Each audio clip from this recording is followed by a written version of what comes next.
Live from Ghana is the next race of the NASCAR International Cup Series, Accra Park. One of the fan favorite drivers, Levante Martin, starts on pole. Dayton Stockholm in second.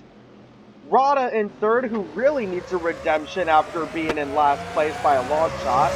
Baker in fourth, Lorenzo in fifth, LGD in sixth, and let's get underway. Starting us off immediately is the 40 to Dayton Stockholm, but now they're already 3 wide. This is a very wide track, but if you go too much into the outside, the track actually dips into the wall, which can cause you to lose a lot of control. The best lane to take is definitely the middle. And speaking of that, you can see that Rada and LGD are running new Pontiacs. They've got a new model that they're represented in the NICS. This is the newly revised Firebird Trans Am, which has also been renamed the Phoenix because it is essentially a reborn Firebird. Here's a little view of it right now from Steve Rada.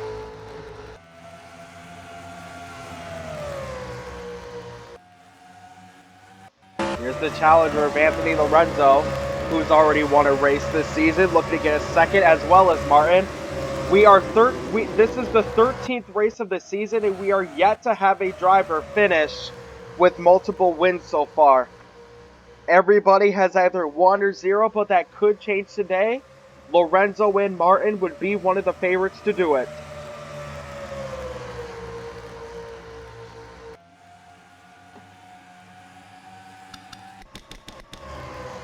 Fast forwarding to lap 7 now, we have a pretty good battle for the lead here between Martin and Stockholm. It looks like Martin has smoked him and Stockholm made contact, and now it's almost 4 wide coming out of the D. The 95 of size now takes the third spot, and that forces Lorenzo to go into the apron. And we have another car who's smoking there. Who was that? Looks like it's the 43 of DJ Zeus who's out of it. Got himself into the apron. If we go all the way back here, it looks like the 8 of LGD is out as well.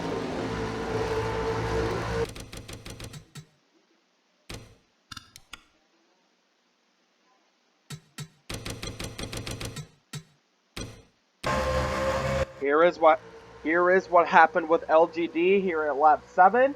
Looks like a bunch of cars just, yep, DJ Zeus, it's really Ronan who starts it. On to lap 11 now, we have another wreck here.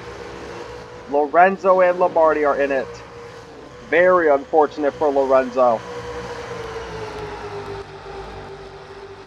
Well, it looks like once again we're going to get another first-time winner. Unless Martin has something to say about it. The 48 of Stockholm goes into Martin again. Here we go. This is getting pretty interesting here. Martin uses the outside, and it looks like this is a chance for Rada to take the front lane as well. Stockholm decides to go around Lombardi. Martin goes onto the outside. Looks like most cars are not affected by Lombardi, which is good. Halfway done here. Now it's Stockholm going inside of Martin. They're side by side going into the line. On to lap 13 now. Stockholm almost tried to bump Martin in the back, but it didn't work.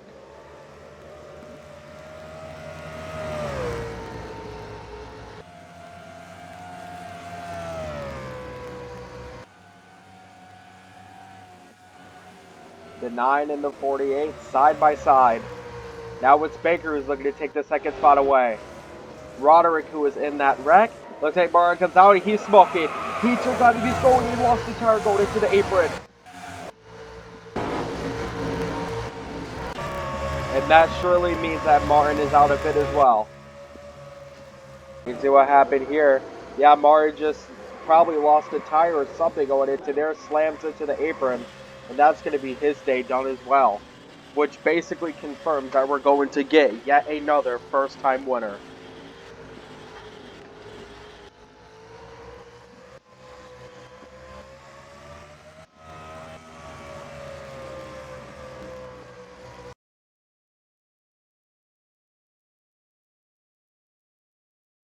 To lap 19. The fastest lap goes to the 19 of Ultra, but is now the 9 of Baker who's in the lead. Remember, him and Davenport are actually sharing cars. This would be the first two-driver team to win a race this season if he can hold on to it. The driver who hasn't won a race yet that's closest to doing so is the 96 at FPK. He's got a really strong engine. Or is the 96 actually 96 B-laps down? No, he's not.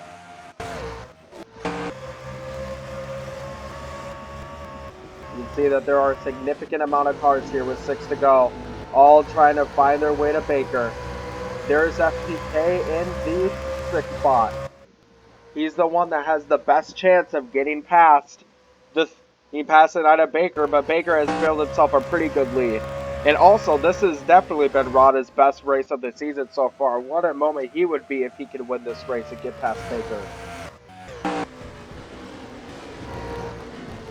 5 to go. Baker, Rada, Sainz, Stockholm, Set is your top 5.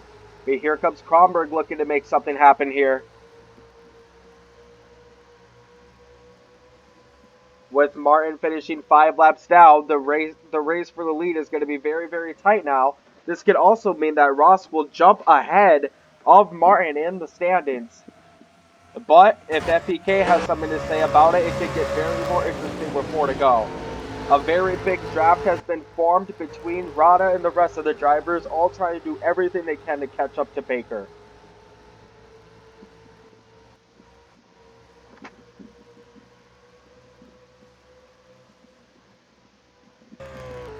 Baker has been absolutely perfect so far. Ever since Martin's crash, it did psych out Stockholm a little bit. But now it's Sainz who's looking to take the 2nd spot away. They get themselves past Roderick easily.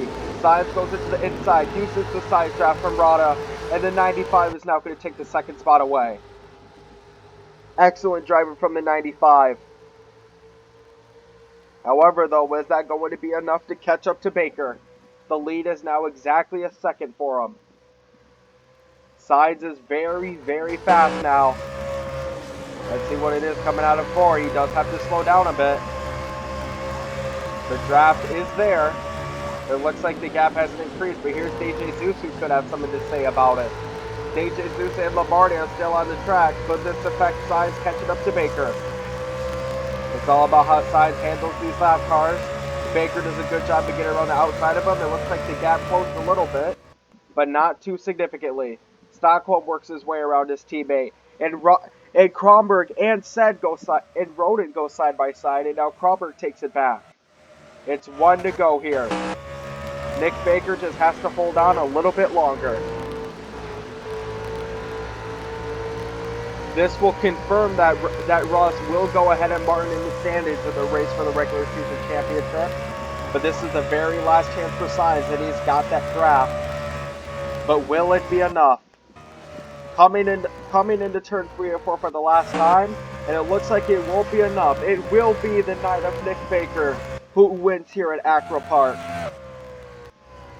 With Sainz in 2nd, Stockholm in 3rd, Rada in 4th, Kronberg in 5th. Well, 13 races, 13 different winners.